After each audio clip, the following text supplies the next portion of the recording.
Good morning. हम लोग आज से लिमिट एंड कंटिन्यूटी देखने वाले हैं। तो क्लास 11 में हम लोगों ने लिमिट पढ़ा होगा, तो कुछ रिवीजन कर लिया जाए। एक दो क्लास लिमिट का मिलेगा इसमें, और इसलिए रिवीजन किया जा रहा है कि अगर लिमिट आप भुला गए हो तो कंटिन्यूटी का सवाल और डिफरेंशिएबिलिटी का सवाल नहीं बनने वाला है। तो हम लोग सबसे पहले लिमिट स्टार्ट करते हैं। ठीक है, y बराबर x प्लस 1 या y1 बराबर x प्लस 1 एक फंक्शन दिया हुआ है, एंड y2 बराबर x स्क्वायर माइनस 1 और x माइनस 1 दिया हुआ है। ठीक है, सबसे पहले तो हम इसको चेक करते हैं। एट x बराबर 1 क्या होगा, एट x बराबर 1 क्या होगा। तो x बराबर 1 पे y1 का वैल्यू क्या हो जाएगा, 1 प्लस 1 2, बट y2 का वैल्यू क्या हो जाएगा, 0/0। 0/0 क्या है, एक मीनिंगलेस क्वांटिटी है। कैसा क्वांटिटी, मीनिंगलेस क्वांटिटी है।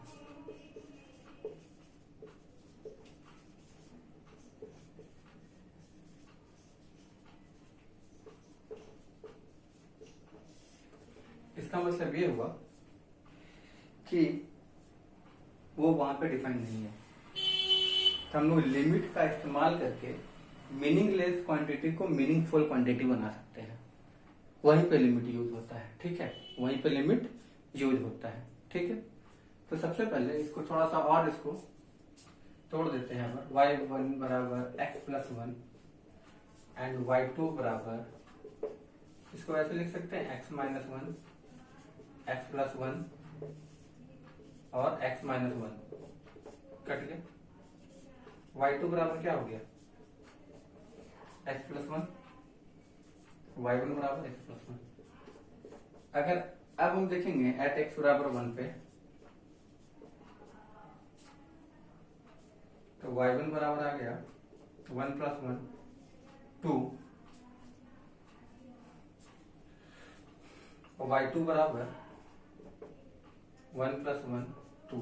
लेकिन ये एग्जैक्ट 2 नहीं होगा, ये नियर बाई 2 होगा।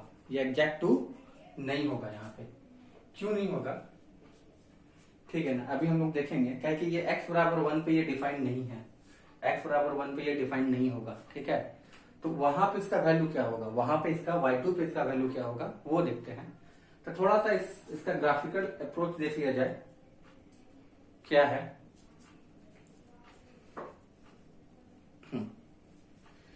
जब ग्राफिकल अप्रोच देखेंगे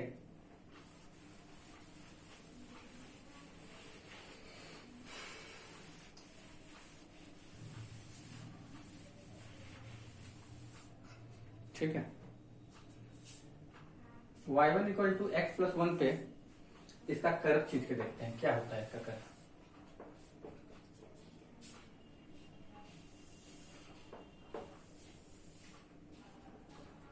ठीक है, इसका कर्व कुछ ऐसा होगा, y बराबर एक्स का कर्व, एक्स प्लस 1 किधर आ जाएगा, ये क्या हो गया, ये क्वांटिटी हो जाएगा -1 0, ये 0 1 0 1। x बराबर 1 पे देखते हैं इसका वैल्यू क्या होता है, x इक्वल टू 1 पे इसका वैल्यू क्या होता है,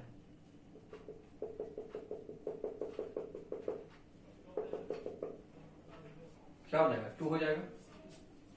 ये 0 2 हो गया, ये वैल्यू क्या हो गया, 1 2। ये तो y1 के लिए कर्व हो गया। ये किसके लिए कर्व हो गया, y1 बराबर x प्लस 1 का। ठीक है, y1 बराबर x प्लस 1 का ये कर्व हो गया। ठीक है, अब थोड़ा देखते हैं y2 का कर्व इसी में।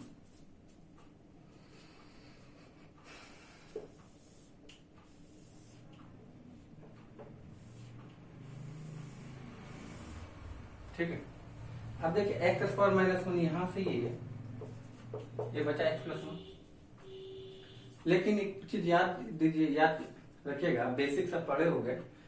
तो जहां पे डिनोमिनेटर 0 होता है वो वैल्यू नहीं लेना चाहिए, मैंने x इक्वल टू 1 नहीं ले सकते यहाँ पे, x नॉट इक्वल टू 1, ये चीज याद रखना आपको है, ठीक है।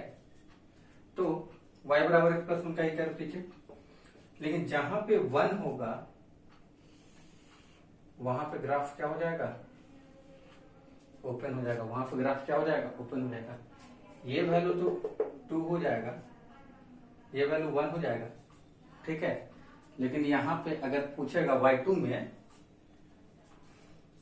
एट x बराबर 1, y2 इक्वल टू क्या होगा, मीनिंगलेस हो जाएगा। क्या हो जाएगा, मीनिंगलेस हो जाएगा। तो भाई मीनिंगलेस हमको लेना नहीं है, तो हम लोग क्या करते हैं, इसी के नजदीक का वैल्यू लेते हैं, इसी के आसपास का वैल्यू यहाँ कर लेंगे, यहाँ कर लेंगे, बहुत ही छोटा वैल्यू लेंगे, ठीक है। जो आप लोग क्लास 11 से जानते होंगे, इसको एस से डिनोट करते हैं। किससे डिनोट करते हैं, एस से डिनोट करते हैं, ठीक है ना। तो नेक्स्ट देखते हैं इसी में,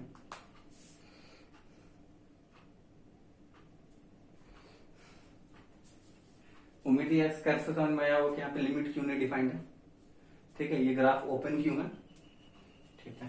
क्या है कि इसी से हम लोग ये चीज अगर हम अदर डालेंगे तो हम लोग कंटिन्यूटी पहचानने में बहुत आसान हो जाएगा।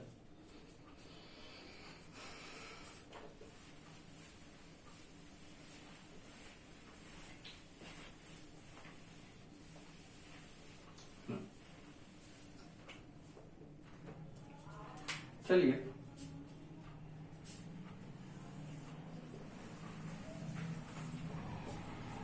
अब एक कर्व है, वही कर्व को लेते हैं फिर से, ठीक है। मान लेते हैं ये x बराबर 1 पे था, ठीक है। तो अब इस कर्व पे y का वैल्यू पूछेगा, x बराबर 1 पे क्या होगा सर, तो मीनिंगलेस हो जाएगा। क्या हो जाएगा, मीनिंगलेस हो जाएगा, ठीक है। तो इस कर्व से जस्ट इधर थोड़ा सा इधर कोई पॉइंट लेते हैं, छोटा सा एकदम, a माइनस एच, ठीक है। तो इसका वैल्यू कुछ यहाँ पे, कुछ यहाँ पे मिलेगा,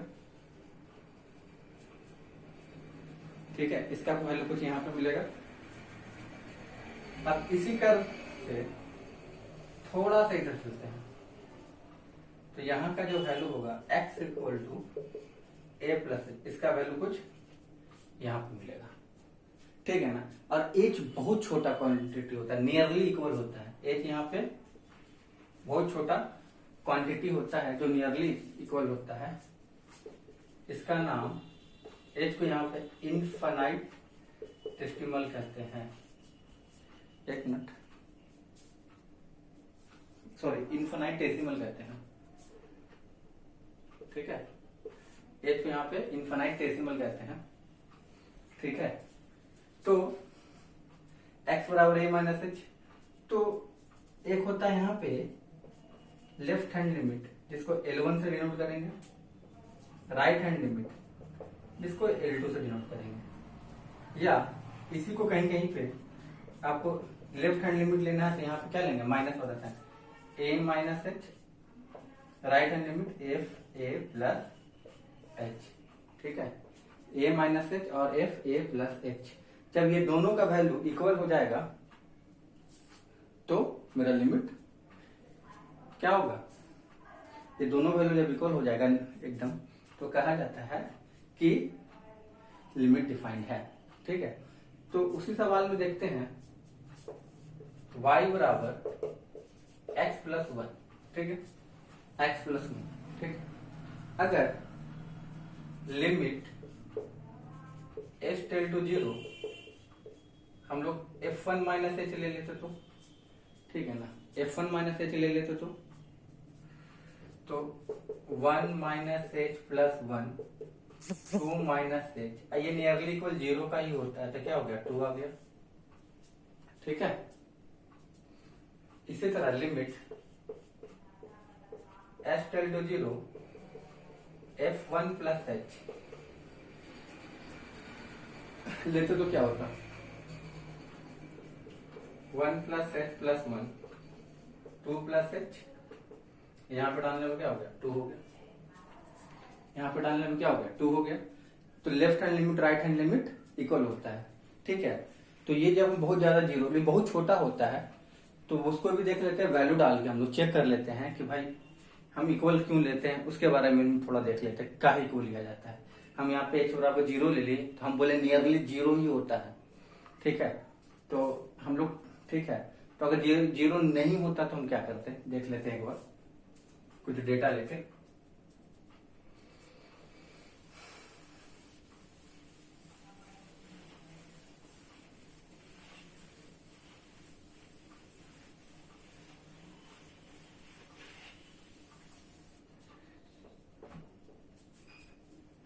तो आगे बढ़ते हैं। अगर h का वैल्यू 0.01 होता, ठीक है, तो हम लोग क्या लिए थे लिमिट, ठीक है। तो वहां पे वैल्यू डाल के देखिए f1 माइनस एफ था और fx बराबर क्या था x प्लस 1 था। यहाँ पे डालिए 1 minus h plus 1, 2 minus H का वैल्यू डाल दो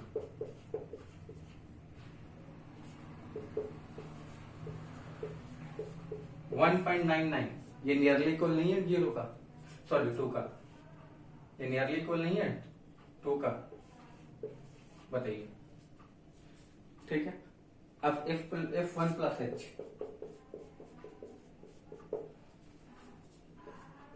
one plus h plus 1 plus 0.01 plus H, ये क्या हो गया 2.001, ये भी तो नियरली इक्वल है 2 का, ठीक है। इसलिए h का वैल्यू यहाँ पे 0 डायरेक्ट लिया जाता है, ठीक है। तो उम्मीद है यहाँ तक आपको समझ में आया होगा। तो आगे बढ़ते हैं, थोड़ा सा कंटिन्यूटी देखते हैं इसमें, फिर कुछ लिमिट का रूल देखेंगे, ठीक है, कंटिन्यूटी थ्रू ग्राफ देखेंगे, ठीक है, और फिर उसके एग्जांपल पे चलेंगे लिमिट का, और फिर हम लोग कंटिन्यूटी स्टार्ट कर देंगे। तो चलते हैं भाई, कंटिन्यूटी ऑफ ए फंक्शन, इसको इरेज कर लेते हैं, चलते हैं कंटिन्यूटी ऑफ ए फंक्शन।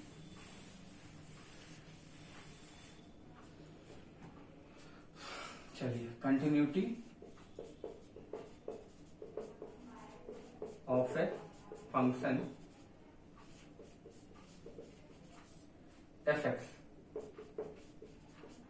चलिए एक कर्व देखते हैं सबसे पहले,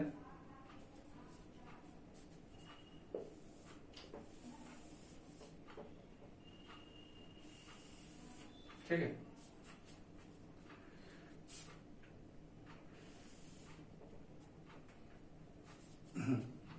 मान लेते हैं इस कर्व का नाम एफ एक्स है, y equal to f x कोई कर्व है।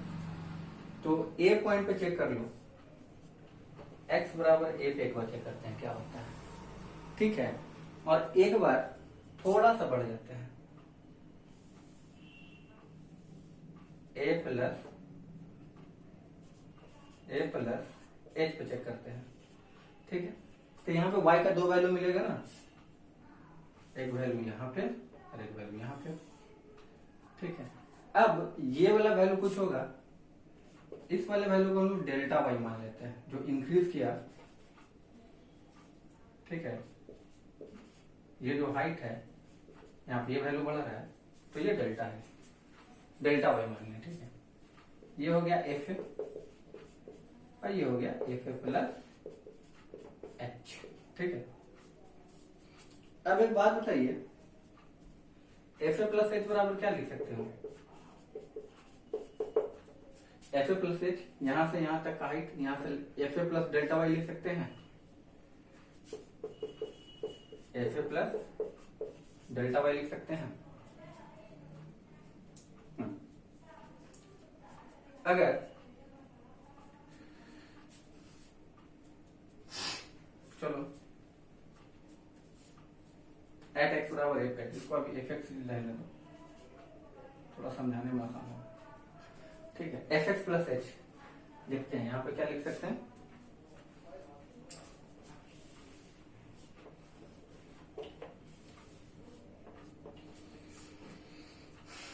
एफ एक्स प्लस एच बराबर f x plus delta y, ठीक है, f x plus delta y, ठीक है। डेल्टा वाई बराबर क्या लिखोगे यहां से, डेल्टा वाई बराबर लिख सकते हैं f x plus H minus F x. अब हम लोग ए के लिए यूज कर रहे हैं तो एक पे देख लेते हैं, ठीक है। तो ये क्या हो गया, एफ ए प्लस एच, ये ए पे डिफाइन करने के लिए चेक किया था ना वैल्यू, ये हो गया, ठीक है। चलिए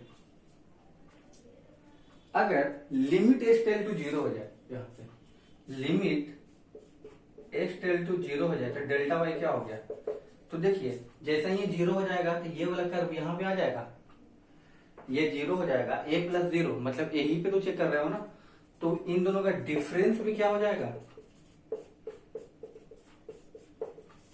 जीरो हो जाएगा। देखिए ए प्लस जीरो, यहाँ पे जीरो आ जाएगा तो ये कर्व क्या होगा, एफ ए तो आ जाएगा ना, तो फिर तो यही लाइन पे ओवरलैप कर जाएगा, तो इन दोनों का डिफरेंस जीरो हो जाएगा, मतलब f a plus h equal to f a, ठीक है। मतलब एफ ए प्लस एच टेल टू जैसे जीरो होगा तो एफ ए प्लस एच और एफ ए का वैल्यू क्या हो गया, इक्वल हो गया, ठीक है। क्या हो गया, इक्वल हो गया, ठीक है। तो इसको नोट डाउन कर लेते हैं कहीं पे, इसका यूज कहीं और अभी तुरंत होगा, थोड़ा देर बाद, थोड़े समय के बाद हम इसका यूज करेंगे, ठीक है। आगे बढ़ते हैं यहां से,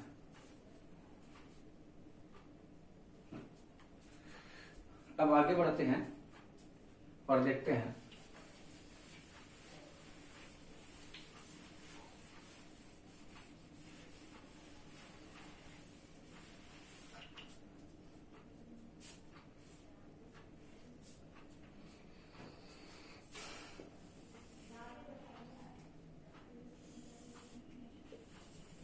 सारा यूज लिमिट का ही होगा कंटिन्यूटी में, सारा का सारा चीज। हम क्लास 11 में आपको बहुत डिटेल में लिमिट पढ़ना है, ठीक है ना। तो हम लोग 20-25 प्रॉब्लम लिमिट का स्टैंडर्ड प्रॉब्लम देख के फिर कंटिन्यूटी में मूव कर लेंगे, और थोड़ा सा ग्राफिकल व्यू देखते चलेंगे, ठीक है ना। इससे कंटिन्यूटी को समझने में बहुत आसान हो जाएगा। कंटिन्यूटी, डिफरेंशिएबिलिटी, ये जो यूज होने वाला है आपका Rolle's theorem, LMVT theorem, maxima minima, हर जगह यूज होने वाला है, ठीक है। तो थोड़ा ध्यान से देखिएगा और समझने की कोशिश कीजिएगा। अब फिर वही है, वही कर्व है y बराबर एफ एक्स, ठीक है। अगर हम x बराबर a, ये पॉइंट है, वही कर्व है, और अगर हम कोई पॉइंट x बराबर a माइनस एच के लिए देख रहे हैं, ठीक है, a माइनस एच के लिए देख रहे हैं, तो एफ ए के लिए कुछ वैल्यू यहाँ पे मिलेगा और एफ ए माइनस एच के लिए भी कुछ वैल्यू यहाँ पे मिलेगा, ठीक है। मान लें ये भी डेल्टा वाई होगा, कुछ डिस्टेंस तो होगा ना, हाँ। तो अब फिर से हम लोग एफ ए बराबर क्या लिखोगे, f a minus h plus delta y. F a बराबर क्या लिखेंगे, f a minus h plus delta y. Delta y बराबर क्या लिखोगे, एफ ए माइनस एच। आज हम लोग लिमिट एंड कंटिन्यूटी का लगभग थ्योरेटिकल पार्ट कवर कर लेंगे, ठीक है। नेक्स्ट क्लास से प्रॉब्लम चलेगा। तो delta y f a minus h, ठीक है, एफ ए माइनस एच हो गया, ठीक है। अब यहां पे लिमिट एच टेल टू जीरो हो जाए, लिमिट एच टेल टू जीरो हो जाए, ठीक है। तो डेल्टा वाई क्या होगा, अब देखिए ये जैसे ही जीरो हो जाएगा तो ए में से कुछ सबट्रैक्ट नहीं होगा, तो क्या होगा, यही पे तो आ जाएगा ना, फिर से क्या हो जाएगा, यही पे आ जाएगा ना। देखिए ए माइनस एच, अब इसमें से क्या होगा कि एच हट गया, जीरो, ठीक है, जीरो। अब कोई भी क्वांटिटी में जीरो नियरली जीरो के इक्वल से घटा दोगे तो क्या हो गया, 7 में से अगर जीरो घटा देते तो 7 ही हो जाएगा, 8 में से जीरो घटा हुआ तो 8 ही हो जाएगा। तो एफ ए माइनस एच में से अगर एच जीरो हो जाए तो वो तो एफ ही बच जाएगा। मतलब इन दोनों का डिफरेंस फिर से 0 के इक्वल, मतलब f a equal to f a minus h, ठीक है, लिमिट टेस्टेड टू 0। अब हम लोग यहाँ पे एक चीज नोट डाउन करेंगे, एफ ए बराबर एफ ए माइनस एच है और एफ ए बराबर एफ ए प्लस एच है। एफ ए बराबर एफ ए प्लस एच है और एफ ए माइनस एच बराबर भी एफ ए, मतलब ये तीनों आपस में बराबर है। यहां पे लिख दिया जाए f a minus h equal to f a, ये हो गया एफ ए प्लस एच, ठीक है, ये हो गया एफ ए प्लस एच, ठीक है। तो अब ये कंटिन्यूटी का ये कंडीशन है, अगर कोई भी फंक्शन कंटिन्यूअस होगा तो ये याद रखना f a minus h limit tends to 0, ठीक है, सभी के लिए f into a minus h, f a और एफ ए प्लस एच तीनों बराबर होगा तभी कंटिन्यूअस होगा। दूसरा चीज, कोई भी कर्व बनाए, अगर बिना पेन उठाए वो कर्व बन गया, बिना पेन उठाए वो कर्व बन गया, देखिए यहाँ पे कहीं पे भी कर्व टूटा हुआ है नहीं ना, जब ये कर्व कहीं पे टूटा हुआ नहीं है तो ये फंक्शन ऑलवेज कंटिन्यूअस होगा। ये फंक्शन क्या होगा? ऑलवेज कंटिन्यूअस होगा, ठीक है। तो यहाँ पे लिमिट टेस्टेड टू 0 डाल लो, तो कंटिन्यूअस कैसे होगा? जैसे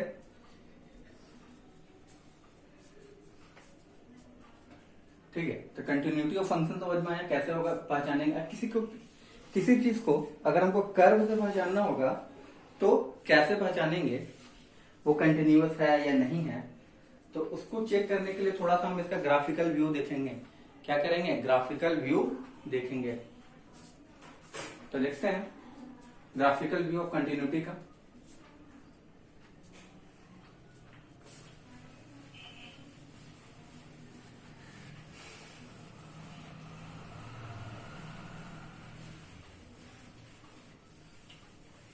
कंटिन्यूअस का कंडीशन क्या होगा? Limit h to 0 f a minus h equal to f और एफ ए प्लस एच। हम लोग जब सवाल वहां पे करेंगे तो आपको वहां पे और क्लियर होगा, ठीक है। मतलब अगर कंटिन्यूटी है तो वो। दूसरी बात, अगर आप कर्व ड्रॉ करोगे तो बिना पेन उठाए वो कर्व ड्रॉ होना चाहिए। अगर पेन उठाना पड़े तो कंटिन्यूटी नहीं होगा, ये बात याद रख लीजिएगा। और दूसरी बात, जितना पॉलिनोमियल फंक्शन है वो कंटिन्यूअस होगा। देखिए y बराबर, अगर हम लोग log x को बोलेगा कोई, ये कंटिन्यूअस है कि नहीं है भाई? y बराबर log x अगर कुछ ऐसा होता है, देखिए कहीं पे भी ग्राफ ब्रेक हुआ है नहीं ना, ये कंटिन्यूअस होगा। ये क्या होगा? कंटिन्यूअस होगा, ये कंटिन्यूअस है, ठीक है। अगर हमको बोलता y बराबर ax का, ये कंटिन्यूअस होगा कि नहीं होगा? y बराबर ax, कहीं पे ग्राफ ब्रेक हुआ है नहीं, ये भी कंटिन्यूअस होगा, ठीक है। अगर ग्राफिकल व्यू से देखिएगा तो ऐसे y बराबर अगर कोई 1/x बोल ले, ये कंटिन्यूअस है कि नहीं सर?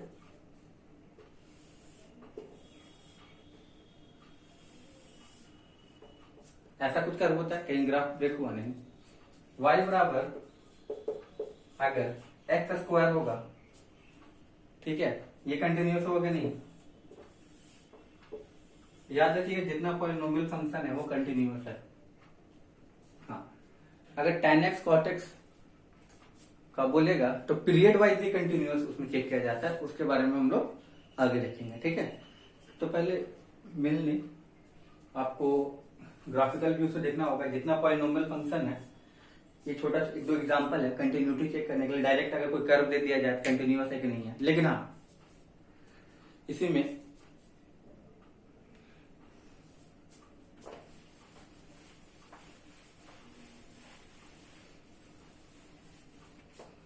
y बराबर ग्रेटर इंटीजर फंक्शन x, इसको बोलेगा कि कंटिन्यूअस है कि नहीं है। 0 से 1, 1 से 2, 2 से 3, -1 से 0, ठीक है, -2 से, ठीक है, -1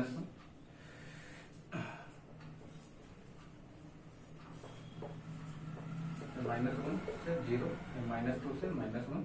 देखिए ये कर्व उठा के बनाना पड़ रहा है, तो ये क्या होगा, डिसकंटिन्यूस होगा। ये क्या होगा, डिसकंटिन्यूस होगा। ये जो कर्व होगा ये क्या होगा, डिसकंटिन्यूस होगा। ठीक है, तो अब हम लोग चलते हैं, y equal to mod x अगर बोलेगा, y equal to mod x बोलेगा तो ये कंटिन्यूस है कि नहीं। ठीक है, देख लो कहीं पे ग्राफ ब्रेक हुआ नहीं ना, कंटिन्यूस है। ठीक है, लेकिन y बराबर मॉड एक्स अगर बोले डिफरेंशिएबल है कि नहीं है, तो वो डिफरेंशिएबल नहीं होगा, उसके बारे में हम लोग आगे पढ़ेंगे। ठीक है, तो आज अभी इतना ही तक रखते हैं। ठीक है, अगले क्लास में यहीं से डिस्कस करते हैं आगे।